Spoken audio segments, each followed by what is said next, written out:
All right, today I'm working on a 99 Ford 550. This is a 7.3 power stroke turbo diesel. Now, customer complaint, and I mean customer complaint. Like, I was just hearing this guy's story, and I mean, gosh, I feel bad for this guy. So, this is a pretty jacked up story, so I thought I might have shared this with you guys too. So, a guy buys this vehicle, brings it all the way. I think it's like a five hour, 6 hour drive. Gets home, parks the truck, leaves it for about, he said, about 2 to 4 weeks, one of those two. Starts it back up, car starts right up and like runs like crap, and I mean crap. So he took it to a shop. Shop diagnoses it, water and fuel. All right, cool. Drop down the fuel system, replace the fuel filter, replace the fuel pump, replace the injectors, all the injectors. So anytime you get water in the fuel, sometimes you have to replace the injectors because obviously it'll clog it right up. So what I've read on, which kind of sucks, but it happens. It happens. All right. So that was the first incident, right? 2 days later passes by. Same exact thing. I think he takes it back to them. They just said, we would have to charge you to diagnose it again. And I'm just like, they have to charge you to diagnose their issue again with the water in the fuel system. I mean, come on, dude. How shady can you guys be? All right, so he calls another guy because he's done dealing with those people. Now I'm just going by what he's telling me. Second, he takes it to another guy. Or no, I think he took so on the second day he took it up north. He was up in Los Angeles. That's what it was. I'm sorry, misunderstood. Let's back it up a little bit. He drove it up to Los Angeles, which is probably about like a 2 hour drive, 3 hours, depending on traffic. God, who knows? Depending on the day. Truck breaks down. And then that's when he called a mobile mechanic. And from there, they had to drop down the tank, clean. I think they replaced like maybe a injector or two. But dude, the guy like spent like $5,000 on that mobile job. And I'm just like, so within those couple days, he's already in $11,000. So $6,000 from the other shop and $5,000 with that mobile mechanic. And I'm like, God dang, like, holy crap. So then he calls another mechanic. The truck breaks down again. All right, so that mechanic, I think he charges him $4,000. And I'm like, holy crap! Now we're at another ticket. I mean, I would have been pissed. I would have been raising a storm at the first shop, and I would have made them pay for it because they're the ones that did the fuel cleanup and everything. Now I understand it, logical. You can't go to a gas station and get water in the fuel, so it's understandable. But in my mind, hearing this, I feel like none of those guys even dropped down the tank. None of them. I don't think they cleaned up the lines because anytime you get water in the fuel, depending on the amount that you get on these, you need to clean out everything. So you need to clean out the fuel line. If you got to get an air pressure line, an air hose, press them out, or just prime up the system and let it float up to the bowl while you're watching it. Stuff like that. For God's sakes, some of these guys could be like rip-offs, man. So it sucks. You got to do what you got to do if you're in the middle of nowhere. But people take advantage of that, and they shouldn't take advantage of that. So that's what kind of ticks me off. When you take advantage of a situation when somebody is not from this town or from that area. So a lot of you guys out there, shady mechanics. Not saying everybody, but there is a lot of people out there, and it's a joke. It makes us mechanics that really have a passion for what we do and try to help out these guys. It's really effed up. It's I mean, you don't know the guy's situation. They might be struggling and stuff, and I mean, they got to pay what they got to pay because obviously that's their transportation. That's their life. Our cars, our transportation is our life. That's our it's our necessity stuff. That is not a need. That is, or I mean, that is not a want. That is a need. So we need a transportation, and a lot of people take advantage of that just because they know we need it. We're in the middle of nowhere, and they know, we know that they're in a bind, and we got to take off that stress from them. So yeah, so that's pretty much it. So I've worked with this guy before. I worked on his other cars, and then a couple years, I guess he lost my number or something, and then he got a hold of me. He found out who I was again, and then he was like, "Oh, dude, can I take it to you? Because last time you did pretty good work. I just lost your number." And I'm like, "Okay, cool. Guess not good enough if you lost it." But it was just a little joke aside. So he brought it over, told me what happened, told me everything what I told you guys. So took it to 3 different shops, spent all that money. The third time when he took it, when he had the person fix it, he took it all the way to Texas, and then I think on the way to Texas or partially starting to come back from Texas to Cali, then that's when he started having the issues with the truck. So yeah, so that's our statement. I know, guys, I'm talking too much on this, but I just want to kind of give you a little update. I want to try to help you guys save money on this. So just trying to give you a little background. Now, I'm not a huge diesel expert, but I would love to get in this industry. I mean, it's a better pay than gas, in my opinion. And it's not that bad, but I mean, there's some things that are pretty difficult to work on, and it's not that bad of a system. So I like a challenge. I do like a challenge. Sometimes I bite more than what I can chew. All right, so customer complaint, we got it back. Water in the fuel system.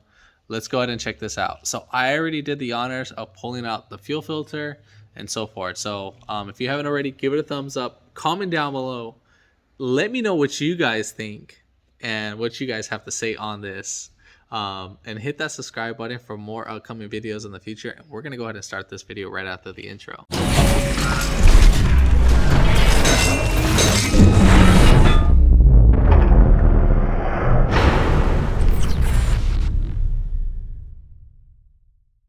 So here is the problem beast, the Mamalona, the Sucia, I know, the troublemaker, the Sancha that you never wanted, the side chick that will not leave you alone. All right, so I know we have this issue. I spotted that when he brought this on the way. So I'm going to fix that and address this. But again, we have an issue. So I pulled off this guy, and the way how I pulled this off, basically, I'll just show you real quick, is that I got one of these pliers right here. I don't have the proper tool for it.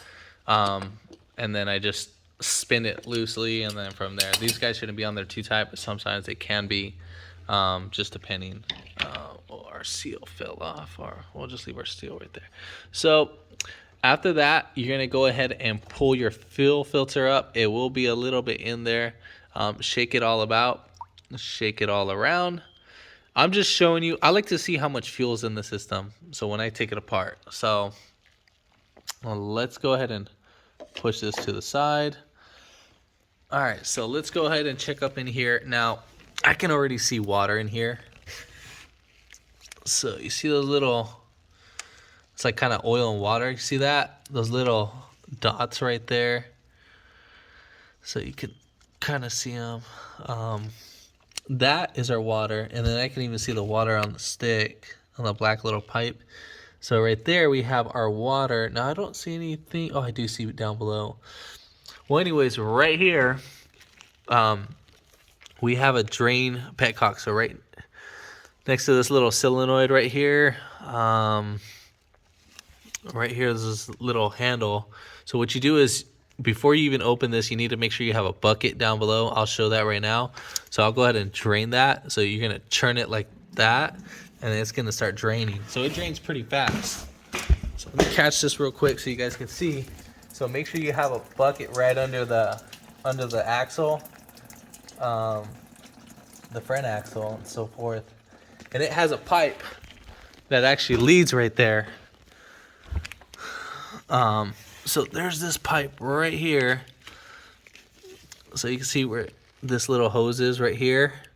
That pipe leads right there. You see that little rusted pipe? Okay, so you see that pipe that goes right there. So it's gonna go right under, and it's gonna go right here under the passenger cylinder head. So that's that pipe. Now, if you wanted to, we still have water in the system. You can clean it with a microfiber cloth rag. I could still see water all over the place. You can see that. So you see that? That's still water inside the system. So we're gonna be throwing issues left and right. And I think this is our sensor right here for the water. I can see the water actually on it too. So there's actually water, so that will trigger that. So we need to get that all nice and cleaned up, because if not, guess what? We're going to be triggering a water in the fuel system. So I'm going to go ahead and get that all cleaned up. What you can do is to clean it up is pour diesel fuel. If you wanted to go get some more diesel fuel or get a rag, try to clean up this as much as possible, but you got to remember you're going to have a whole bunch of residual in the fuel lines.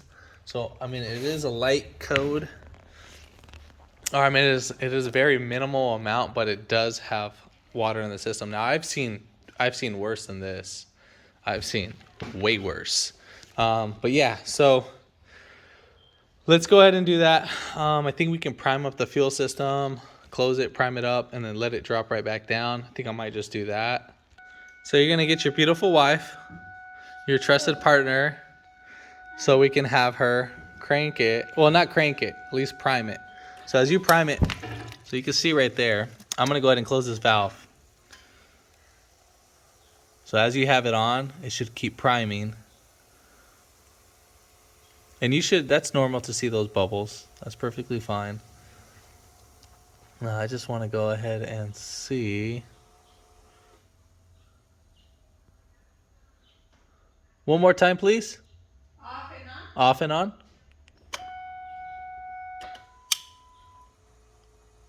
All right, go ahead and turn it off. Off. All right, so right there. And then this is how we're gonna go ahead and flush this out. So we're gonna fill it up, drain it out. So we can see, again, we can see the little water specks in there. Take out the key. Take out the key or close the door. Close the door then. So let's go ahead and open the Petcock again. Now this should start draining out pretty fast.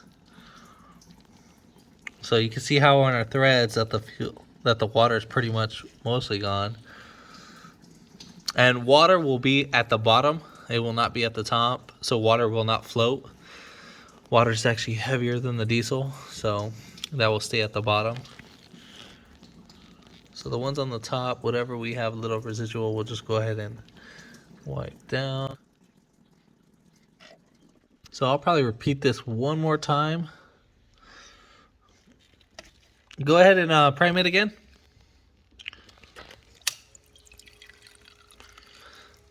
Now I just want to pay attention to see if I see any water in the system. All right, take out the key. All right, so we're just only gonna let it get halfway. I don't see any extra water, so we are good. Now, I would always recommend to do this at least a couple times. And then anytime you have water in the fuel system, you would have to replace that fuel filter too. It's a must. Like you cannot do that. You have to replace that fuel filter. I mean, if you're in a tight bind and you don't have, I always recommend to carry a fuel filter on hand. It's better being safe than sorry. All right, so I'm gonna go ahead and get a microfiber cloth rag, and I'm gonna clean it inside. Make sure you shake the rag and get rid of all that lint.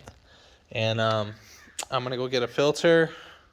And yeah, that's pretty much it for right now. So we'll get right back to it. All right, so we got our new fuel filter.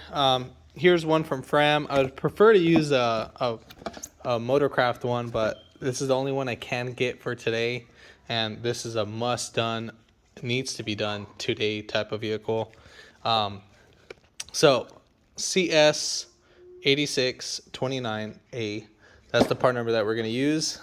Here's our filter. Anytime you have water, I wouldn't recommend to use the water fuel separator filter, so I would recommend to replace it. Now, I would recommend to lubricate this. All right, so I'm gonna go ahead and prime up the system real quick. And so we're just gonna prime this up. Now, what I'm gonna go ahead and do is I'm gonna use some of the diesel. Oh, whoops! Don't forget to close your check valve. So I got that closed up, and then we can see any waters. Now, do we see any waters? No, we do not. So no water specks, so which are good. That's what we want to see. All right, so I'm gonna go ahead and get my finger, and then I'm just gonna dab this area right here, dab inside the threaded piece right here, and then I'll just go ahead and dab up this area. Now I'm just lubricating the O-ring. Now if you can do with it, if you do this with your finger, I mean, I wouldn't recommend it, but yeah. All right, so we're gonna go ahead and just slide this right down, and then just, all right, let it seat down. Now this one does, oh, let me go ahead and drain just. All right, so that should be enough. Now you can use a ½ inch for this one, just to tighten it down. You can put a ½ inch in there. I'm just gonna actually just use this. So,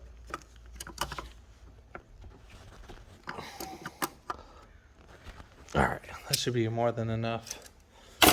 All right, so now go ahead and prime up the system again. Yeah, off and on. And so right now we're trying to bleed out all the air from the system. So do it one more time.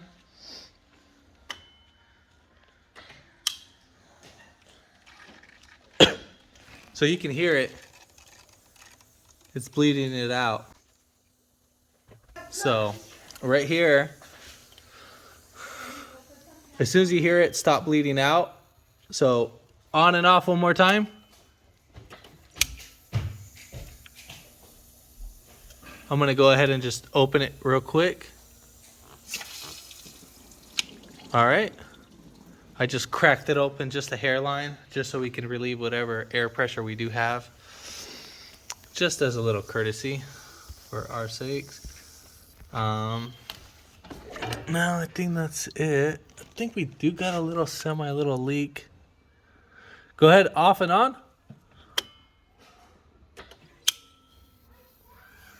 Might just be residual, just leaking, which is fine.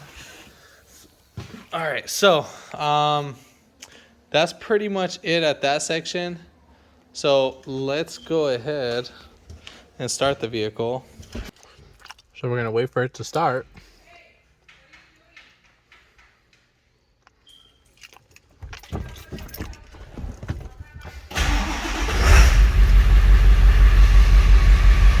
So right now, there's no water in the fuel. So I'm gonna go take this for a drive. He said after about 15 minutes, the water light comes on every time.